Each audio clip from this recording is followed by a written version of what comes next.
लड़के ने नवरची हुई सुनहरी पंख वाली बत्तख को ध्यान से देखा। उसने एक बहुत ही खुश नजर के साथ नन्ही बत्तख के सिर को भी धीरे से थपथपाया। लेकिन लड़के के पास पैसे नहीं है। उन्हें तब तक इंतजार करना पड़ा जब तक दुकान के मालिक ने सामान साफ कर दिया। एक बत्तख का अंडा था जो अभी भी रचा नहीं है। लड़के ने वो अंडा देखा। वो एक तरफ खड़ा था। उसने अंडे को ध्यान से देखा बहुत उत्साह के साथ। लेकिन बॉस ने सोचा कि यह एक सड़ा हुआ अंडा है, तो उसने अंडे के छिलकों के साथ उसे कूड़ेदान में फेंक दिया। लड़का हैरान हो गया, यह उसका मौका है। तो अंडे को खोजने के लिए कूड़ेदान में घुस गया। जब वो इसे अपने हाथ में पकड़ता है वो तब भी गर्म होता है। उसने झट से उसे गर्म रखने के लिए अपनी जेब में रख लिया। फिर वो अपने पिता के घर चला गया। लेकिन उसका इरादा तले हुए अंडे बनाने के लिए घर लाने का नहीं था। घर आते ही उसे तुरंत एक टोकरी मिली। फिर कागज को गर्म रखने के लिए उसे अंदर रख दिया। अंत में अंडे के लिए छोटा इंक्यूबेटर तैयार किया। उसने टेबल पर स्टडी लैंप ऑन किया। फिर दीपक के माध्यम से अंडे को देखा और देखा अंदर एक छोटा सा जीवन है। वो उस दिन का इंतजार कर रहा है जिस दिन छोटी बत्तख का जन्म होगा। उसने ध्यान से अंडे को टोकरी में रख दिया, साथ ही ऊपर से थोड़ा और पानी छिड़का। इसे नमी बनाए रखने दिया। यह अंडे सेने के लिए उपयोगी है। लेकिन 1 घंटे बाद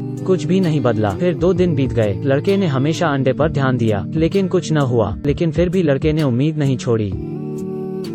जिस क्षण वो कमरे से बाहर निकला फिर अंडे का छिलका हिलने लगा। लेकिन लड़के ने अपने पिता का अनुसरण किया। घर में सिर्फ एक अंडा होता है। अगली सुबह तेज धूप के साथ धूप खिली। खोल को तोड़ने और बाहर आने के लिए कितना उपयुक्त दिन है। यह शांत अंडा। अंत में एक दरार आती है। छोटी बत्तख अंडे के छिलके को तोड़ने की कोशिश करती है। सुंदर गुलाबी चोंच अंडे के खोल पर दस्तक देती है। उसने बहुत कोशिश की। अंत में अंडे का छिलका तोड़ दिया। बाहर से कोई मदद नहीं। यह खुद पर निर्भर है। सौभाग्य से अंडे की जर्दी से ऊर्जा के लिए धन्यवाद। इसमें खोल को तोड़ने की पर्याप्त ताकत थी। अंत में एक प्यारी बत्तख का जन्म हुआ। वो इतना थक गई थी कि उसे नींद आने लगी। जागने के बाद लड़के ने काफी ताकत भर दी है। शरीर पर फर भी सूखा है। वो बहुत प्यारी सुनहरी बत्तख बन गई। वो चल सकती है। हालांकि कदम अभी भी अस्थिर हैं, लेकिन इससे क्या खतरा होगा। इस नवजात शिशु बत्तख ने चारों ओर नए वातावरण की खोज की, आसपास के खतरे को देखे बिना। सौभाग्य से यह सुरक्षित उतर गई। लड़का रात्रि स्तंभ की ओर बढ़ गया और लड़के के बिस्तर पर कूद गई। वो मगरमच्छ के मुंह में ठीक खड़ी थी। लेकिन इसकी जिज्ञासा सिर्फ इतनी ही नहीं है। यह तौलिया पर नीचे कूद गई।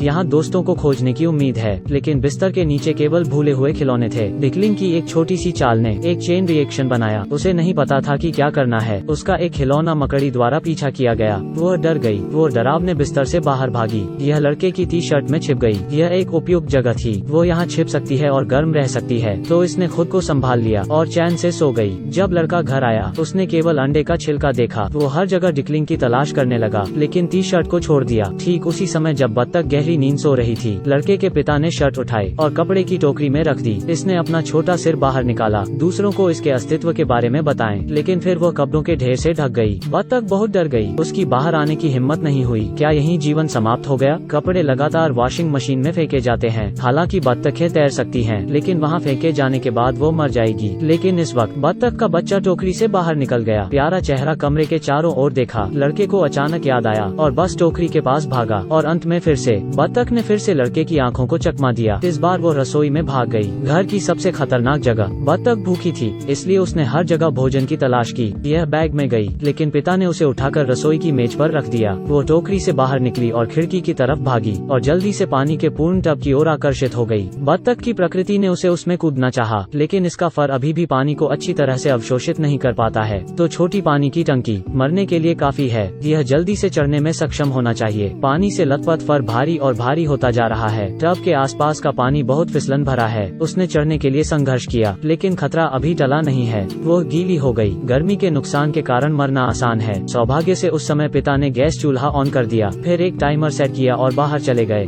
बत्तख ने मौका लिया और रसोई की तरफ भागी, फिर वहीं खड़े होकर सोना का आनंद लिया। मुझे आश्चर्य है कि इसका अगला आनंद, क्या इसमें अधिक मसाला होगा। फर सूख गया, शरीर में भी गर्मी आ गई। अगर वो जल्द ही नहीं हटी तो वो भुना हुआ बत्तख बन जाएगी। बत्तख का बच्चा अलमारी के किनारे आ गया। इसने अपने पंख लहराए, उड़ना सीखने का इरादा, लेकिन वो फिसल गई और गिर गई। सौभाग्य से वो नीचे गद्दे पर गिर गई। यह दरवाजे पर चढ़ गई। इस समय टाइमर कंपन करने लगा। फल चाकू को धीरे धीरे बाहरी किनारे पर गिरने का कारण बना।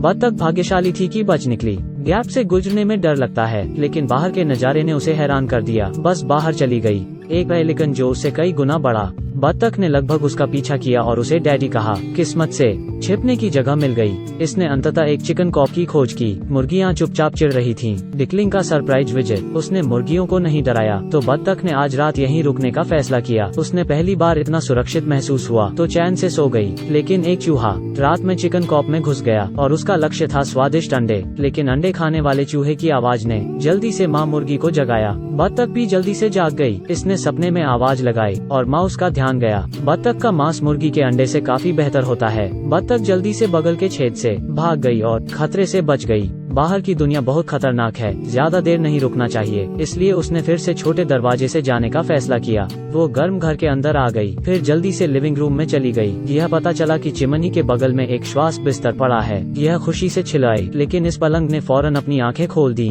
ओह, परेशान न करना बेहतर है। ओह, यह एक बिल्ली है। बत्तख डर गई और जल्दी से छिप गई। वो बिल्ली के डर से कांपने लगी, लेकिन जाहिर है बिल्ली उसे जाने नहीं देने वाली। बत्तख के पास अब छिपने का कोई रास्ता नहीं है। लेकिन सौभाग्य से इस समय लड़का दिखाई दिया। उसने एक खूनी कहानी को रोका। उसने खुशी खुशी बत्तख को उठा लिया, इसे धीरे से स्ट्रोक किया। डिकलिंग भी जानती थी कि कोई खतरा नहीं है। इतनी जल्दी लड़के के साथ बत्तख की माँ के रूप में व्यवहार किया। लड़के ने गृह कार्य किया। उसने इसके अलावा झूठ बोला और उसे देखा। वो और बत्तख का बच्चा रात में भी बातें करते थे। लेकिन एक दिन पिता को लड़के का राज पता चल गया। उन्होंने इसे अस्वीकार किया। लड़के ने बिना अनुमति के अंडा ले लिया, इसलिए वो बत्तख को वापस बाजार में ले आया और इसे विक्रेता को वापस दे दिया। लड़का सहन नहीं कर सका, लेकिन उन्होंने फिर भी इसे वापस दे दिया और बत्तख को भाई बहनों के साथ फिर से मिलते देखा। लड़के को भी उसके पिता घर ले आए। घर जाते समय लड़का बहुत उदास था। जब वो घर गया तो वो ऊब गया और अपने खिलौने ले गया, लेकिन उसने केवल बत्तख के बारे में सोचा। इस समय बत्तख अचानक दरवाजे पर दिखाई दी। इसके पीछे अन्य बत्तखें थीं। यह पता चला कि उसके पिता ने उसके लिए बत्तखों का एक पूरा झुंड खरीदा है। वो तुरंत उसके पास दौड़े और खुशी से उसके साथ बड़े हुए।